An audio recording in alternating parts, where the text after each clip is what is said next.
कहना चाहूँगा कि जब भी धम्म की वाणी को आरंभ करते हैं तो अपने महापुरुषों को नमन करेंगे। उसके बाद मैं अपनी वाणी को रखूँगा।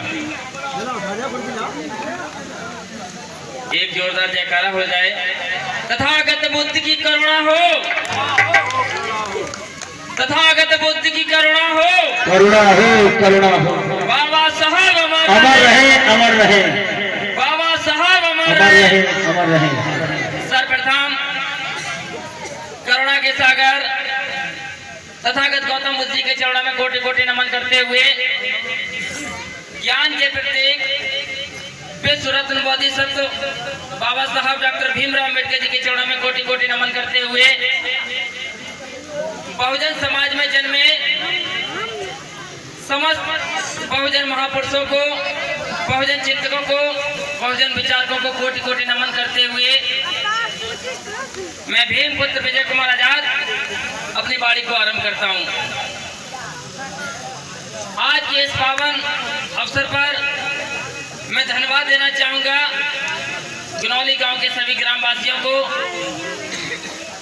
जिन्होंने एकजुट होकर पाखंडवाद को त्यागते हुए अम्बेडकरवादी विचारधारा को प्रचारित प्रसारित करने का काम किया और धम्म जागृति के इस कार्यक्रम को करने का काम किया। और आज इसी संघर्ष को देखते हुए मैं आपके बीच में आया हूं और ऐसा सौभाग्य मुझे प्राप्त हुआ। इसके लिए मैं आपको बार बार धन्यवाद देना चाहूंगा। साथियों, आज आपको मैं अम्बेडकरवाद के बारे में बताना चाहूंगा, क्योंकि दूसरों की निंदा करने में हमें अपनी एनर्जी को नष्ट नहीं करना चाहिए। आखिर में समझना चाहिए कि हम जिस लक्ष्य की ओर जा रहे हैं, जिस कार्य की ओर अग्रसर हो रहे हैं, आखिर अम्बेडकरवाद क्या है। अम्बेडकरवादी 4 प्रकार के होते हैं। पहला, आलसी विचारधारा वाला अम्बेडकरवादी। बाबा साहब का नाम लेने में बहुत से लोग झिझकते हैं। ऐसे लोगों को हम आलसी विचारधारा वाला अम्बेडकरवादी कहते हैं। दूसरा है लालची विचारधारा वाला अम्बेडकरवादी। जब राजनीति का टाइम आता है, चुनाव का टाइम आता है, तो लोग अपने प्रचार सामग्री के ऊपर बाबा साहब का फोटो लगा लेते हैं और बाबा साहब के नाम से अपने आप को बहुजन नागरिक होने का दर्शाते हैं। तो साथियों, ये समझना होगा। तीसरा, आधे दिल विचारधारा वाले अम्बेडकरवादी। जब तक बाबा साहब की जागृति की जाती है, जब तक बाबा साहब के प्रोग्राम के बारे में लोगों को समझाया जाता है, तब तक तो वो जय भीम बोलते हैं और जैसे ही जय भीम वाले चले जाते हैं तो वैसे ही वो समय समय पर अपना टाइटल बदल लेते हैं। तो सोचिए, ऐसे आधे दिल विचारधारा वाले अम्बेडकरवादी हमें नहीं बनना है। चौथा है सच्ची विचारधारा वाले, त्याग, तपस्या और बलिदान की भावना रखने वाले अम्बेडकरवादी।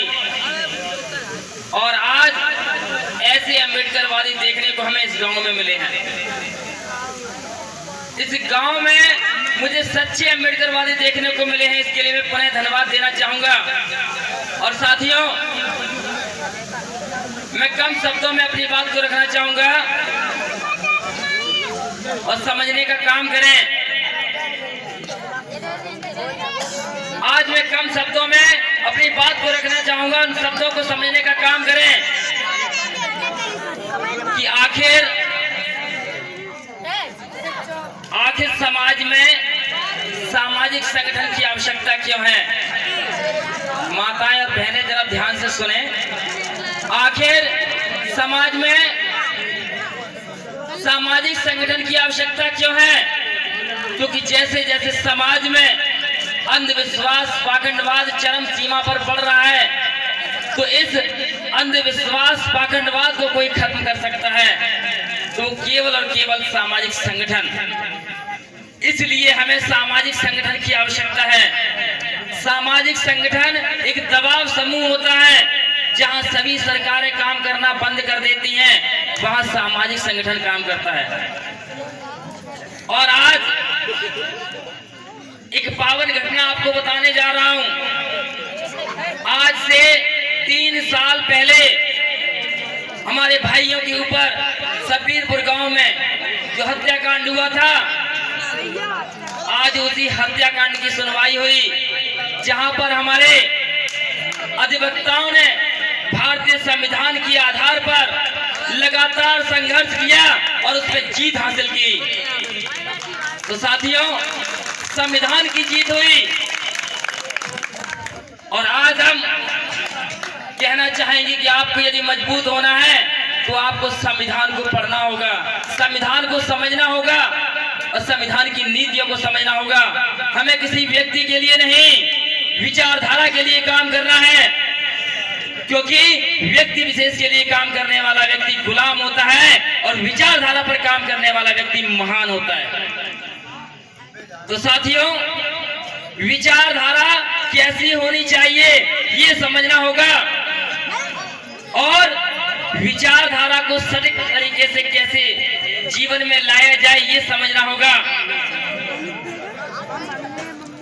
भारत में अनेकों लोग बाबा साहब के नाम से काम कर रहे हैं, लेकिन विचारधारा क्या होनी चाहिए ये समझने का काम करना होगा।